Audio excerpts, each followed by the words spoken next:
বেশি মাতাল না করে, বেশি উতাল না করে, কাম মিন শাব সাবাকাকা ইলাল মাউত, হতে পারে আমি নারাজ হব আর তোকে যৌবন সহ কবরের কোলে শোয়ায় দিব। কি না শোয়ান নাই? নাইলে কবি কোত্থেকে বললো, মিলে খাক মে আহলে শাহ कैसे कैसे, জমি খা গই নওজোয়ান कैसे कैसे। কত যুবককে তো জমিন ভ্যানিশ করে দিল, অস্তিত্বহীন করে দিল, হাড্ডি মাংসের চিহ্ন পর্যন্ত মাটিতে মিশায়া দিল। এরকম তো হাজারো না লক্ষ কবর দুনিয়াতে পাওয়া যাবে। হায় হায় হায় হায়, কত যুবকই তো সকাল বেলা বুক ভরা আশা, চোখ ভরা স্বপ্ন, নিজেকে সাজায়া গাজায়া, যেদিন পদ্মা ব্রিজ উদ্বোধন হয়েছে আর যুবক বাইক অ্যাক্সিডেন্টে মারা গেছে, ও কি নিজেকে কম সাজায়া বাহির করছিল নাকি? This is a story of two teachers in love. Sanjay bike অ্যাক্সিডেন্টে মারা গেছে, ও কি নিজেকে কম সাজায়া বাহির করছিল নাকি? না ওর মনে কম আশা ছিল, না চোখে কম স্বপ্ন ছিল। ও তো ভাবছিল 18 কোটি মানুষকে আজকে তাক লাগায় দিব, আমি বাইকে পদ্মা অতিক্রম করব, আমার মাথায় বাঁধা ক্যামেরা পুরাটাকে ক্যামেরা বদ্ধ করবে, আর আমি এটা ফেসবুক আর অনলাইনে ছেড়া দিব, গুগলে ছেড়া দিব, সারা দুনিয়াকে তাক লাগায় দিব। ওর কি জানা ছিল যে পথি মধ্যে মালাকুল মউত ওর অপেক্ষা করতেছিল? কি জানা ছিল নাকি? এই জন্যই তো আল্লাহ বুঝায়। যা হোক, আমি শেষ জায়গায় চলে আসছি। আমি বুঝাইতে চাইতেছি, কারো বিরোধিতা করতে চাইতেছি না।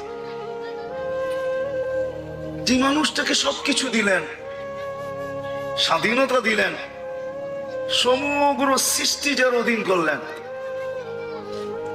ও যুবক, ডেলি যদি পার লিটারে 1 টাকা দিতে হইতো, তাহলে 550 টাকা ডেলি শুধু শ্বাসের জন্য দিতে হইতো। পার ডায়ালিসিসে যদি 100 টাকা দিতে হইতো, তাহলে ডেলি 3600 টাকা শুধু 36 বার ডায়ালিসিসের জন্য দিতে হইতো। যে দিলে তুমি সুস্থ থাকবে, নাইলে তুমি বিছনায় পড়া থাকবে। ডেলি 1,60,000 বার শ্বাস প্রশ্বাস নেই। যদি পার শ্বাসে 1 পয়সা আল্লাহ নির্ধারিত করতো, তো ডেলি 1600 টাকা বিল দিতে হইতো। বাকি নেয়ামত বাদই দিলাম। মানুষকে আল্লাহ স্বাধীনতা দিয়েছেন, সৃষ্টিকে কোনো স্বাধীনতা দেন নাই।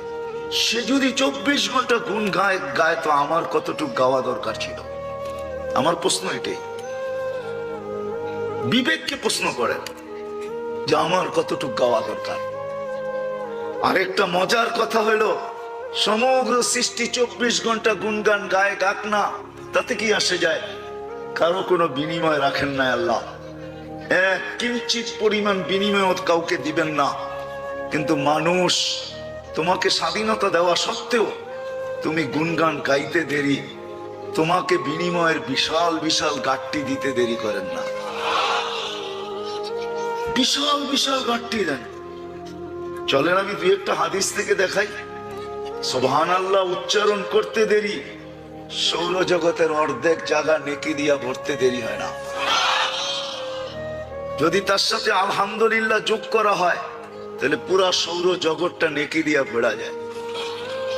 লা ইলাহা ইল্লাল্লাহ উচ্চারণ করতে দেরি, মিজানের পাল্লা ভরতে দেরি হয় না। আপনি আবার পাইবেন না মিজানের পাল্লাটা অনেক ছোট, ঠিক না? হাদিসে এটাই পাওয়া যায়, সমগ্র সৃষ্টি ওটার ভিতরে রাখলো একটা ডিমের সমান হবে, ডিমের সমান। ওটা মিজানের পাল্লা লা ইলাহা ইল্লাল্লাহ নেকি দিয়া ভরা যায়। কিছু জিনিস কর্ম আছে করতে দেরি, ফেরেশতা আমার অনুগত্য হইতে দেরি হয় না। মসজিদে যায় বাউজু বসা থাকতে দেরি, ডাইন দিকে এক ফেরেশতা আইসা আমার জন্য হাত উঠায়া দোয়া করতে দেরি করে না। একজন ডাইন দিকেরটা বলে আল্লাহুম্মা গফিরলাহ, আল্লাহ মসজিদে বসে মাফ করে দেন না। আরেকটা বলে আল্লাহুম্মা রহম আলাই, আল্লাহ এর উপরে দয়ার ভান্ডার, দয়ার দরজা খুলে দেন না। কেননা মসজিদে বসছে, আপনার ঘরে বসছে, তারপরও যদি দরজা না খোলেন তো খুলবেন কবে? আরেকটা নামাজ লিখতে থাকে যতক্ষণ মসজিদে বসা থাকে। ওলামারা বলে মাগরিবের পরে সূরা হাশর, হায় হায় হায়, 3 আয়াত পড়তে দেরি, ফজরের পরে এক সিস্টেমে পড়তে দেরি, 70,000 ফেরেশতা মাগরিব পর্যন্ত, মাগরিবে পড়লে ফজর পর্যন্ত তার পক্ষ হয়ে আল্লাহর কাছে মাপ চাইতে দেরি করে না। ফেরেশতা পর্যন্ত অনুগত্য করা যায়, যার কর্মে ফেরেশতা অনুগত্য হয়, অথচ সৃষ্টি 24 ঘন্টা গুনগান গায়, কোনো বিনিময় নাই। স্বাধীনতা বলতে নাই, তারপরও 24 ঘন্টায় গুনগানের রত, কেননা এক ধারায় পরিচালিত। আপনি আর আমি এক ধারায় পরিচালিত না। আপনাকে আমাকে স্বাধীনতা দিছেন, এই জন্যই আমি আসল জায়গায় চলে আসছি। এই জন্যই মানুষকে বুঝাইতে হয়, নাইলে মানুষকে বুঝাইতে হতো না। এই জন্যই মানুষকে ডাকতে হয়, এই জন্যই আজান মানুষকে ডাকে, আলেম ওলামা মানুষকে বুঝায়, আল্লাহ ওয়ালারা মানুষকে ধরা ধরা বুঝায়, তাবলিগ ওয়ালারা ঘরে যায়া যায়া বুঝায়। এই জন্যই মানুষকে বুঝাইতে হয়, নাইলে বুঝানোর প্রয়োজন ছিল না। এই জন্যই বুঝাইতে হয়। পিছনে একটা কারণ এটাও যে তাকে বিনিময় ভোগ করবে সে। দুই বিনিময়ের যে কোনো বিনিময়, একটা ভালো একটা খারাপ, একটাকে সাআদাত বলে, একটাকে শাকাওয়াত বলে, একটা সৌভাগ্য বলে, একটাকে দুর্ভাগ্য বলে, একটাকে জান্নাত বলে, একটাকে জাহান্নাম বলে, একটাকে সফলতা বলে, একটাকে অসফলতা বলে, একটাকে কামিয়াব বলে, একটাকে নাকামি বলে। এই দুটো মানুষের জন্যই অবধারিত, বিনিময়ের কারণে। এই জন্যই মানুষকে বুঝাইতে হয়, নাইলে বুঝাইতে হইতো না। এই জন্যই ডাকতে হয়, এই জন্যই আল্লাহ ডেলি 5 বার ডাকেন আমাদেরকে। এই জন্যই ইসলার প্রয়োজন হয়, শুদ্ধির প্রয়োজন হয়, যে তুমি কিন্তু স্বাধীন, আল্লাহ দিছেন, কিন্তু তোমাকে লাগাম লাগাইতে হবে। যদি লাগাম না লাগাইলে, স্বাধীনতা পায়া যদি উঠতে শুরু করলে, হারাইতে শুরু করলে, তাহলে জীবন কিন্তু ছোট, কেটে যাবে, কেটে যাবে। শুধু কেটে গেলে চলবে না, আল্লাহর কাছে পৌঁছতেই হবে, বাঁচার কোনো সুযোগ নাই, থাকার কোনো সুযোগ নাই। কিন্তু ওইখানে পৌঁছার পরে কি হবে এটাও বলে দিয়েছেন, লা তুসআলুনা আনিন নাঈম, যা আমার ভোগ করছো প্রত্যেকটার হিসাব তোমার কাছ থেকে নেব। এই জন্য বলে দিয়েছেন, লা ইয়াজাল কাদামা আবদিন হাত্তা ইয়াসআলা আন আরবাইন, 4 প্রশ্নের উত্তর ব্যতীত তোমার পাও হেলাইতে দিব না। আর এটা সত্য, কোরআন বলতেছে যালিকাল ইয়াউমুল হক, ওই দিন সত্য, যালিকাল ইয়াউমুল হক, ওই দিন সত্য। এই জন্যই কোরআন চিৎকার দিতেছে, মা কদ্দামাত লিগাদ, ওই দিনটার জন্য তুমি কতটুকু প্রস্তুত। এই জন্যই ইসলার প্রয়োজন, শুদ্ধির প্রয়োজন, লাগামের প্রয়োজন, নিজের নাকে রশির প্রয়োজন। এই জন্যই বুঝানো দরকার, এই জন্যই শরীয়ত আমাদেরকে বুঝাইতেছেন, আলেম ওলামা বুঝাইতেছেন, আল্লাহ রসুল বুঝাইতেছেন, 1.25 লক্ষ নবী আইসা বুঝাইছেন, সর্বশেষ দুজাহানের সর্দার আইসা বুঝাইছেন, দুজাহানের বাদশাহ আইসা বুঝাইছেন, সৃষ্টির সর্দার আইসা বুঝাইছেন, সৃষ্টির বাদশাহ আইসা আমাদেরকে বুঝাইছেন। মুহাম্মদুর রাসূলুল্লাহ সাল্লাল্লাহু আলাইহি ওয়াসাল্লাম দুজাহানের সর্দার, দুজাহানের রাজা, উনি পর্যন্ত আমাদেরকে বুঝাইছেন। আল্লাহ নিজের কালাম দিয়া বুঝাইতেছেন, কোরআন আল্লাহর কালাম। এই জন্যই তো এটা মহব্বতে চুমা দিলেও সওয়াব পায়, মহব্বতে ধরলেও সওয়াব পাওয়া যায়। আল্লাহর কালাম, কালাম দিয়া বুঝাইতেছেন।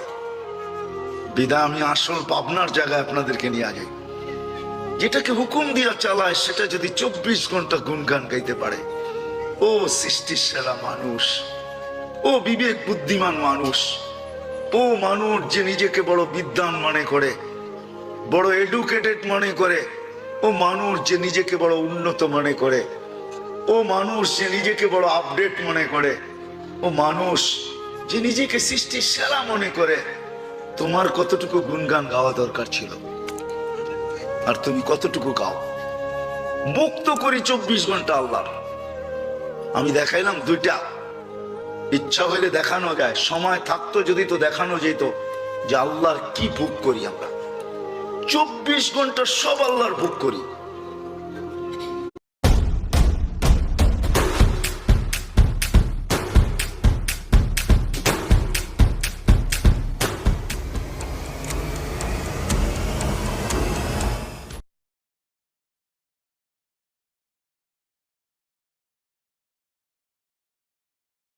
क्या आपको लगता है कि सिर्फ बड़े क्रिएटर्स ही पैसा कमाते हैं?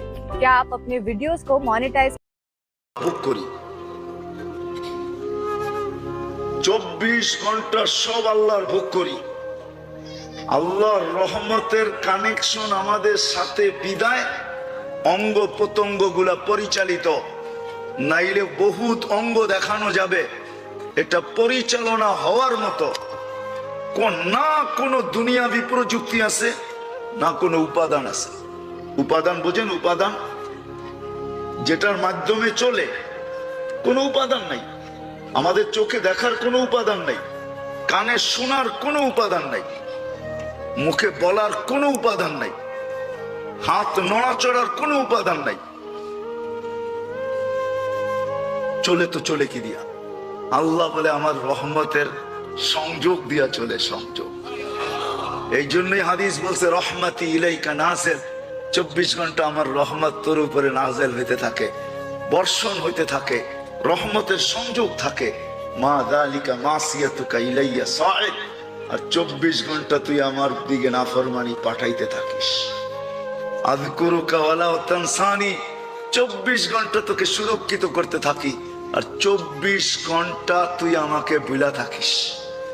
24 ঘন্টা তোর সাথে লুকোচুরি খেলি, গুনাহ করিস, আমি দেখাও না দেখার ভান করি, কোনো অ্যাকশনে যাই না, শুধু অপেক্ষা করি। ইন আতানি লাইলান কাবিলতু। যদি তওবা করে রাত্রে ফিরে আসে তা আমি বুকে জড়ায় নেই। ইন আতানি নাহারান কাবিলতু। যদি দিনে তওবা করে ফিরে আসে তো আমি বুকে জড়ায় নেই।